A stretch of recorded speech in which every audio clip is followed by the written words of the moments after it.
एक ऐसा रहस्यमय मंदिर जहां आज भी रखे हैं रावण के 10 सिर। यह वही सिर है जो रावण ने खुद भगवान शिव को चढ़ाए थे। लंकापति रावण, जो रामायण का मुख्य खलनायक था, माता सीता का उसने अपहरण किया और फिर भगवान श्री राम से युद्ध।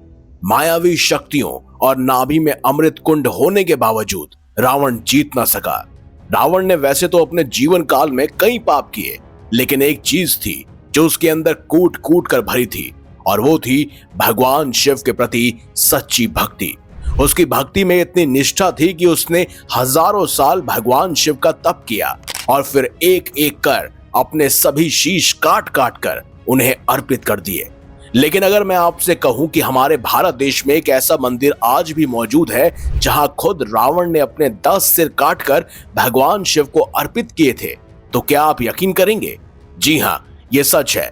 और उस मंदिर में आज भी शीला रूप में रावण के वो 10 सिर मौजूद हैं जो उसकी भक्ति के प्रतीक माने जाते हैं। इस मंदिर की संपूर्ण जानकारी से पहले हमें रावण के उस वरदान की कहानी को जानना होगा जिसने उसके समस्त जीवन को बदल कर रख दिया।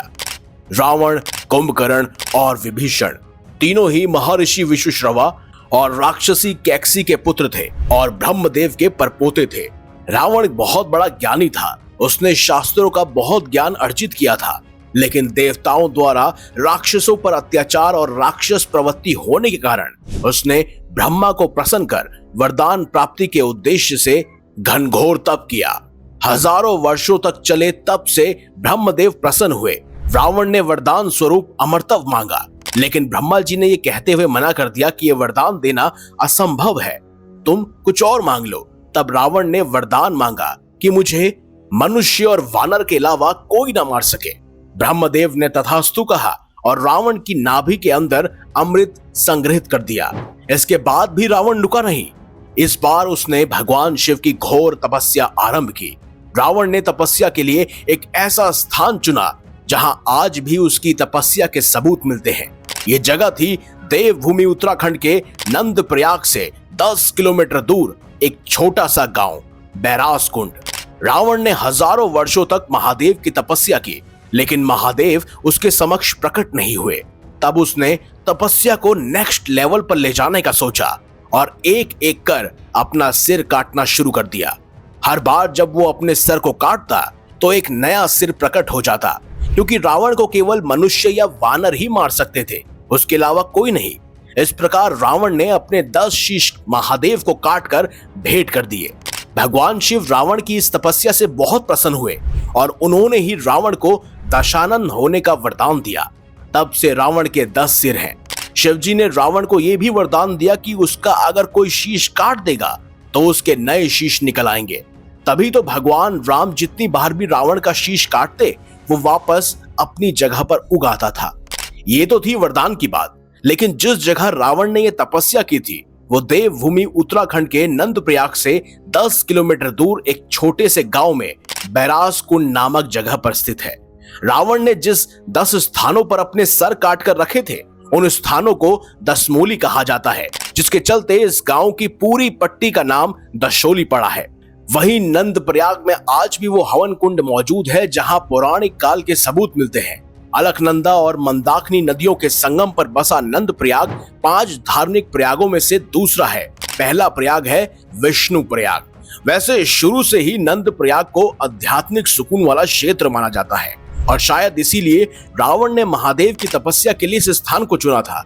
ये शहर बद्रीनाथ धाम के पुराने तीर्थ मार्ग पर मौजूद है और यहीं से 10 किलोमीटर दूर स्थित है बैरास कुंड। कहते हैं जिस जगह रावण ने अपने आराध्य भगवान शिव को प्रसन्न करने के लिए तपस्या की थी वहां महादेव का एक मंदिर मौजूद है, जिसका जिक्र केदार खंड और रावण संहिता में भी मिलता है। साथ ही स्कंद पुराण के अनुसार दशमोलेश्वर के नाम से बैरास कुंड क्षेत्र का उल्लेख किया गया है। बैरास कुंड में महादेव का एक मंदिर मौजूद है जिसकी पूजा अर्चना करने से आपकी हर मनोकामना पूरी होती है। वहीं मंदिर के ठीक सामने पौराणिक कुंड भी बनाया हुआ है जिसके जल से महादेव का जलाभिषेक किया जाता है। और तो और शिवरात्रि और श्रावण मास के अवसर पर यहाँ दूर दूर से श्रद्धालु भक्ति के लिए पहुंचते हैं। वैसे वैराज कुंड के अलावा नंद प्रयाग का संगम स्थल, गोपाल जी मंदिर और चंडिका मंदिर भी प्रसिद्ध है। वहीं देवभूमि में स्थित शिव के धामों में इस जगह का बहुत विशेष महत्व है। यहाँ पुरातत्व महत्व की कई सारी चीजें मिलती हैं। कुछ समय पहले खेत की खुदाई के दौरान एक कुंड मिला था जिसका संबंध त्रेता युग से जोड़ा जाता है। वहीं पुराणों में भी रावण के हिमालय क्षेत्र में तप करने का उल्लेख मिलता है।